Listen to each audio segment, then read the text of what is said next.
I'm Vicki Hogarth and welcome to Southwest Magazine. I'm joined today by the MP of New Brunswick Southwest, John Williamson, right here in St. Andrews. Thanks for joining me today, John. It's my pleasure. We've had a great start of the summer and I think just being able to sit out today is super. It's so nice. I do want to start talking right off the bat about ArriveCAN though, and some of the issues it's causing, especially on Campobello that relies heavily on tourism from the United States. Are they finding that now that Americans can come, they're using ArriveCAN, and what are you hearing from residents? So I'm hearing a lot. I'll say right off the bat that I think ArriveCAN should be ended. It's served its purpose. It's now time for border guards to really fulfill a role they did before the pandemic and that U.S. border guards are doing today, which is to screen visitors and citizens alike. And Canada should be following in that path as well. Unfortunately, that's not the case. The federal government's decided to keep ArriveCAN at least till sometime in September. On Campobello, it's proving to be a real problem. I just came back from Campobello a week ago and discovered that the ArriveCAN is having a really negative impact on visitors there. 2 out of 3 cars from the U.S. are arriving at the entry point on the island and being sent back to Maine. And the story doesn't end there because you hope they will get back to Maine, fill out ArriveCAN and come again. But the estimates are that 25 to 50% are not. These Maine visitors or U.S. visitors are being turned away, and as many as half of them are not trying again, either because the demographics, they don't have a smartphone, they don't use apps, or they're not sure how to upload a vaccine certificate. So we see that the impact is real on the island. Numbers at the Roosevelt International Park are going to be way down this year. And it also means we're turning away tourists from visiting the island of Campobello. And my belief is that this is happening at all the ports of entry, that the ArriveCAN is a deterrent to visitors coming here. And as I said, it's not necessary. I have written to CBSA and I've asked them to extend the exemption. There's an exemption for Canadians that if you come through and you forget to use it, the government is allowed a one-time exemption for Canadians. This should be extended to American visitors, whether they're coming into Campobello or any port in New Brunswick Southwest, so we can ensure that visitors and our friends from the United States are able to travel to this country. Our tourist season is short, and we want to be encouraging people to come here. So I've written that letter.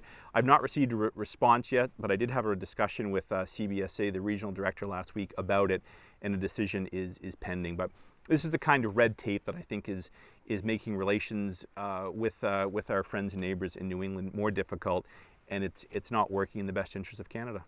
Pre-pandemic, I know tourism on Campobello was about 80% U.S., which is quite significant. I don't think any other part of New Brunswick could claim that level of American tourism. Have they found, though, that due to the pandemic, some Canadians have at least discovered it, or are they greatly impacted again this year? Well, both.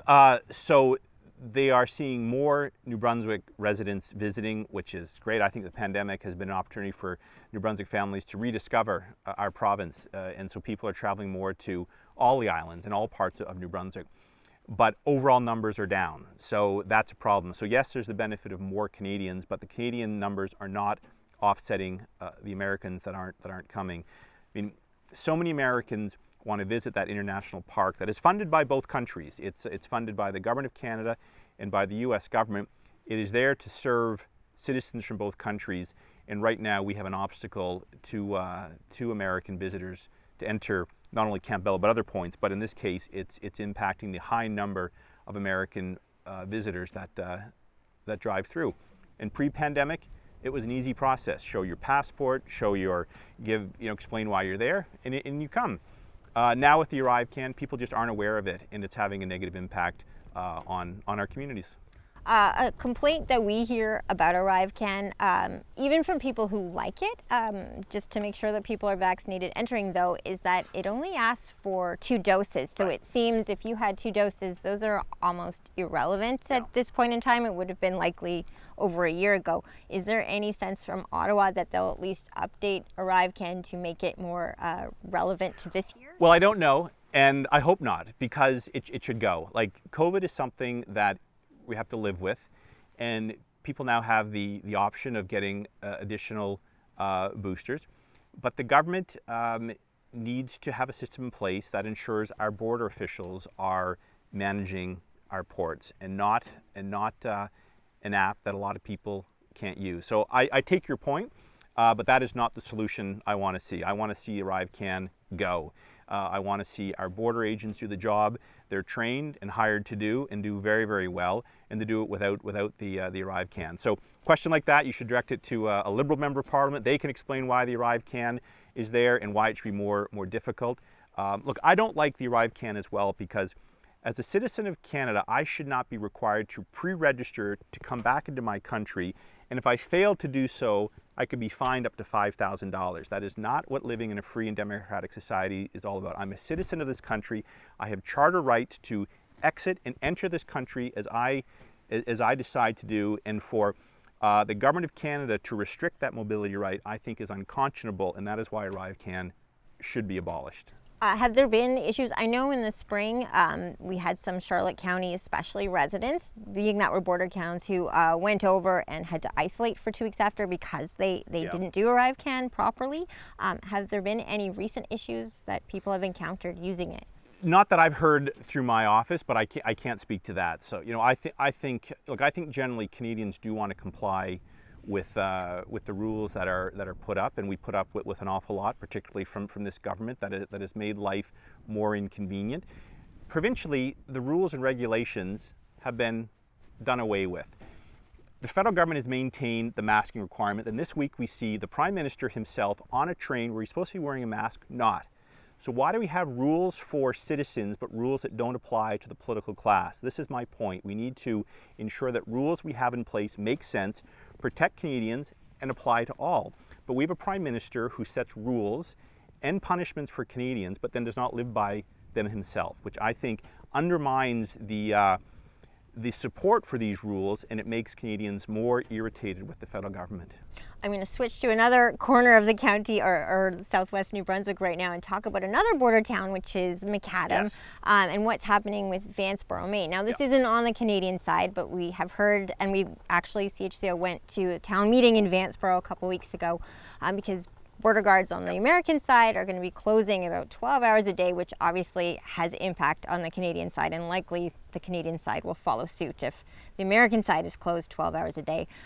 Could have devastating effects, not just on the community, but as Macadam Mayor Ken Stanix was saying, it looks like this could affect the supply chain as well, with the train traffic in that area apparently going up based on studies he's done of what's happening in St. John and so forth. What is it from your perspective? What are you hearing? And is there anything we can do to stop this? Well, there's a lot happening on this, because the decision on the surface appears just to affect residents in Vanceboro, St. Croix, and Macadam. But in fact, because the change is going to mean fewer U.S. border guards, it could very well have a direct impact on the supply chain. The port of St. John is in the process of really, it's at a tipping point where its business, I think, is set to grow. They are signing contracts to help support the port in Montreal, and to feed and to use the rail line to get goods from New Brunswick to Montreal and eventually into Ontario.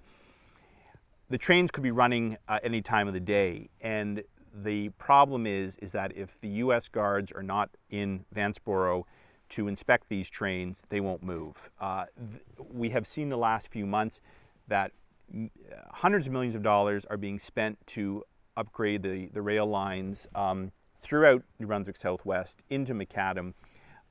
This is being done to ship goods that will be in the hundreds of millions, if not billions of dollars eventually. So I've already reached out to the port of St. John, and they're reaching out to the rail companies that are using and anticipate to see the growth increase to begin to ensure that the facility there remains in a state of readiness, so they can ensure that goods continue to flow across the line. This actually is a big deal, and I do think if Vanceboro is not able to process goods in a timely manner, because there are contracts now requiring goods to once they land in St. John to be in Montreal in 24 hours, into Toronto in 48 hours, and if they're hung up there for 12 hours, those contracts are now put in jeopardy. So I suspect this is an issue that is going to continue to be front and center, because it is going to impact the economic well-being of this area and parts of central Canada as well. So we're working on it. I'm working closely with the mayor as well as the Port of St. John to solve this problem. Border security from the U.S. side, they did have representatives at the public meeting and said that if the supply chain was a major issue, they could revisit it. But on that level of the community itself, especially Macadam, I think of what Mayor Stanix did to grow the community, doing the dollar lots. Is there any fear that a decision like this could stall the growth of a community that we did see growing? Yeah. And what I focus on is not to take away from the strong community ties, which are important. The point I was trying to make is that if you reduce your personnel, it's going to have a local impact, but a huge regional impact as well. And so, because of the economics, which are so vital, my hope is to service that train route. It's going to require Vanceboro to maintain staffing there 24 hours a day. So, which, if that happens, that will solve the local problem as well, which of course is very important to my constituents in that part of the country, as well as families in neighboring Maine as well. Yeah, definitely to get a larger number of people to care. If you bring it back to the economy, that's something we could talk about too in terms of Grand Manan, which is another issue you've been quite involved with lately. The closing of the island's only bank, Scotiabank, set to happen next month. We haven't had a chance to talk since your meeting in Ottawa that you set up with Chrystia Freeland's Office Minister of Finance for Greg Russell, who's been really leading the charge on Grand Manan, and Mayor Bonnie Morse. Can you tell us how that went, and if you were hopeful after that meeting that maybe this bank can be saved? Yeah, so it was a good meeting, and I was both impressed and pleased that the finance minister's team agreed to take it. They were knowledgeable and aware of the bank's decision, and that spoke a lot, I think, to the importance and the relevance of the issue. Now, unfortunately, as I've said before, there is no federal law that allows the government of Canada to dictate where banks are going to be open and where they're not going to be open. These are corporate decisions that are made by the banks across the country. But the fact the finance minister's office took the meeting, I think, was an important step. And so we talked about it, and they knew where Grand Manan was, and they understood that this is not like a bank closing in another rural community where you can drive 20 minutes up the road and go to a different branch or a different bank. This is a real problem that is going to put up a barrier to a very vibrant fishing and even tourist economy. Since then, there's been more discussions with Scotiabank. I've written to the president and CEO. I've received an acknowledgement and a note that a response will be coming. I expect there'll be meetings coming out of that. So we're just going to keep the pressure on. As Greg has said, if we do nothing, we know the bank is going to close. If we do everything we can, if we keep applying pressure on Scotiabank, just maybe we can keep it open. So this is.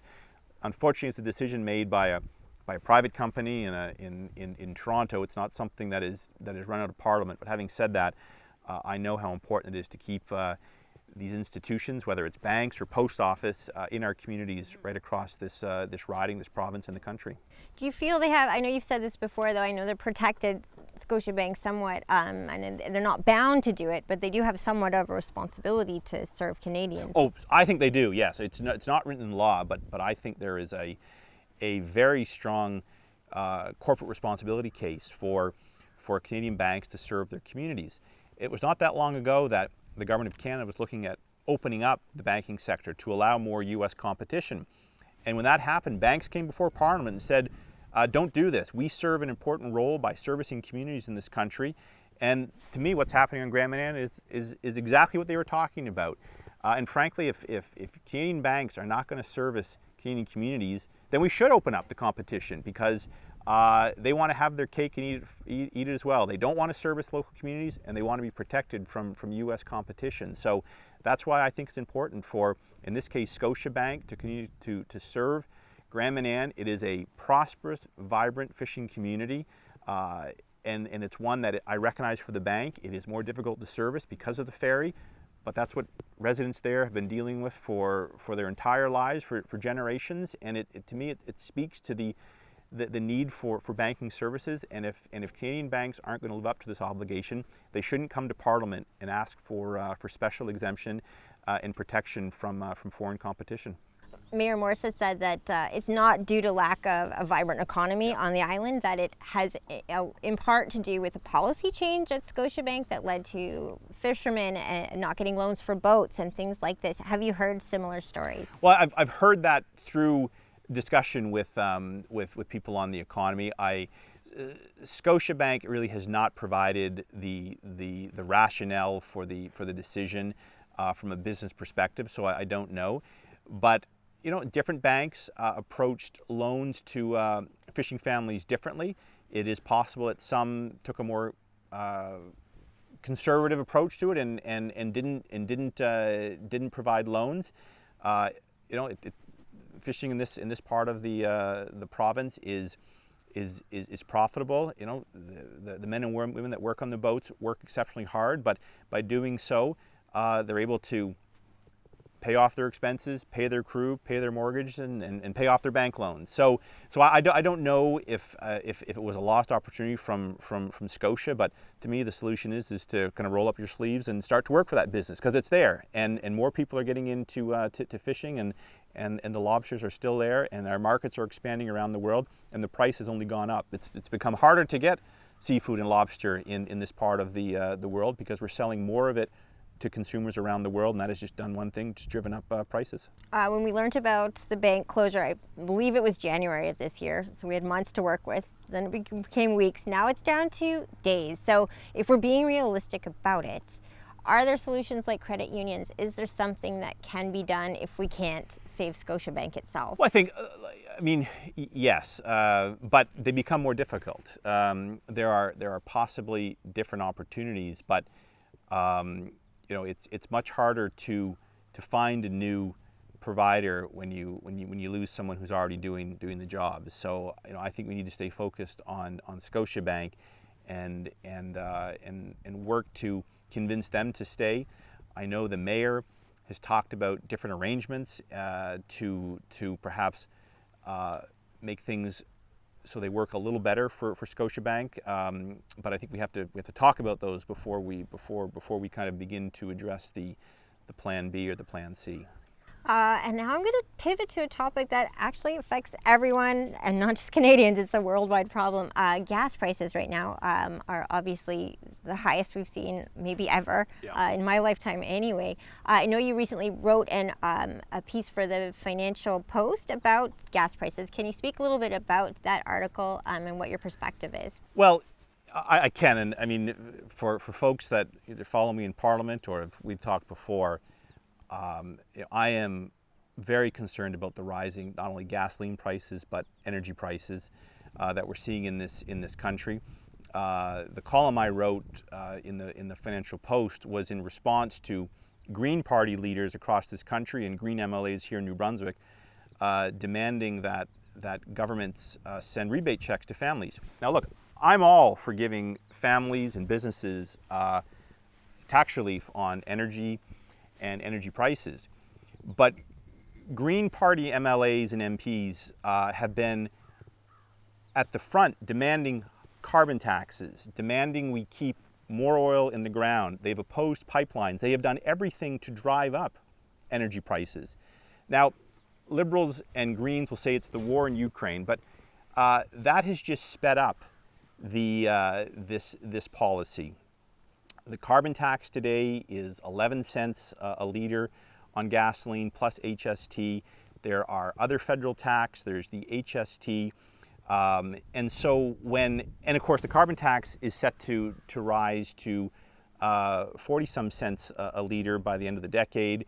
There's the clean fuel standard, another carbon tax. So we've done this to ourselves. It's why if you go to Maine, which we can see right across the way here, a liter of gasoline is 40 to 50 cents less after exchange than it is in this country. So the green liberal policy has been to make energy more expensive, and the war in Ukraine has just sped up the process.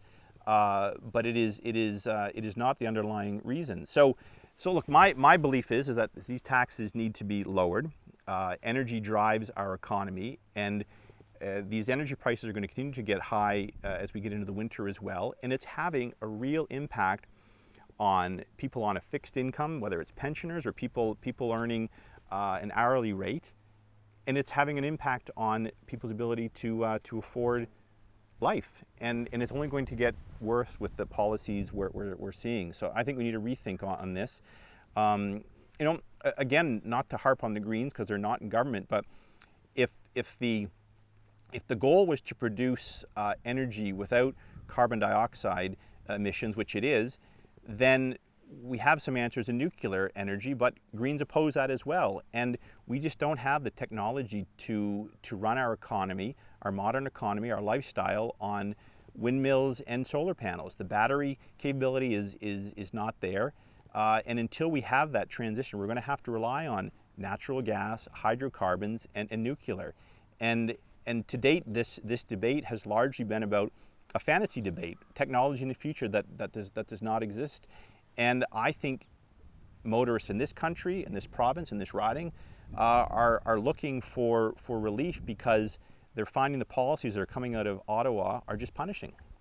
And it's something that I'm not going to stop talking about, particularly, when I've asked the Prime Minister this in question period to explain the difference in price between Maine and New Brunswick, because all the oil comes, all the refined gasoline comes from the Irving refinery. It's not like Maine has a better refinery with cheaper input costs. It's all coming from the St. John refinery, yet it's cheaper there, and it's all taxes. We're doing this to ourselves as a country, and we need to give Canadians a break.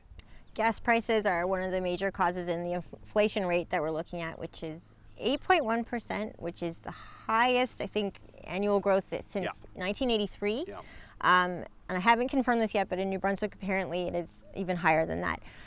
What are the concerns of people in the area that you're hearing from with regards to inflation, and what should we do about it? Well, so prices are out of control. And look, as I say, inflation is the price we pay for all the things that government said was going to be free.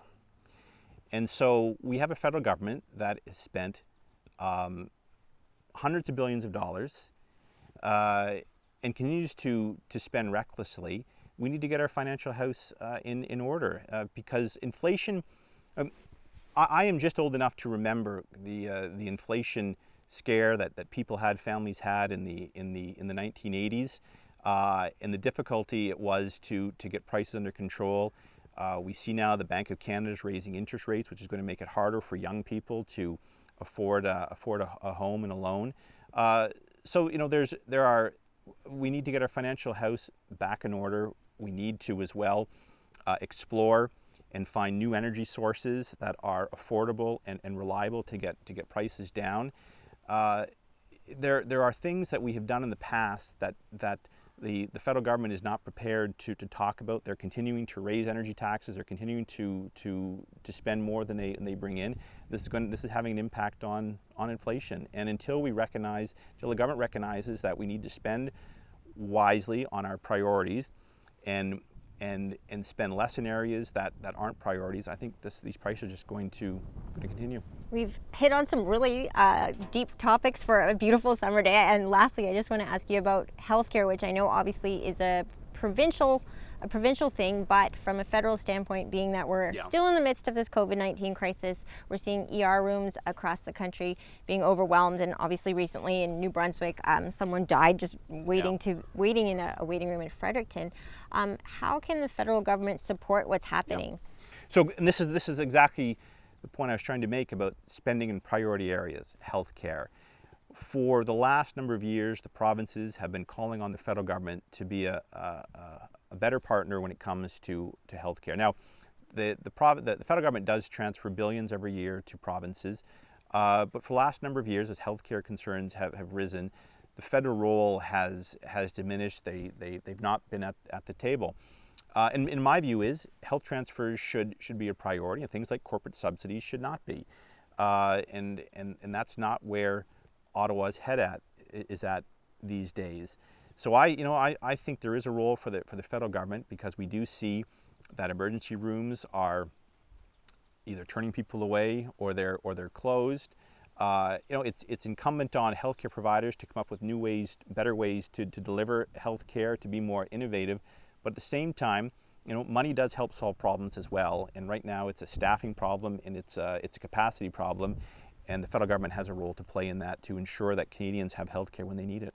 Well, thank you so much for sitting down with me today, John. I always look forward to our discussions, and I hope to sit down with you again soon. As do I. Thank you. That was wonderful. I appreciate it. Hopefully we can do this again. Sadly, we won't be able to do this in January, so we'll take advantage Try of for the summer. September. Exactly. So thank you. My guest today has been MP of New Brunswick Southwest, John Williamson. I'm Vicki Hogarth, and this is Southwest Magazine. Southwest Magazine is a news and public affairs production of CHCO Television.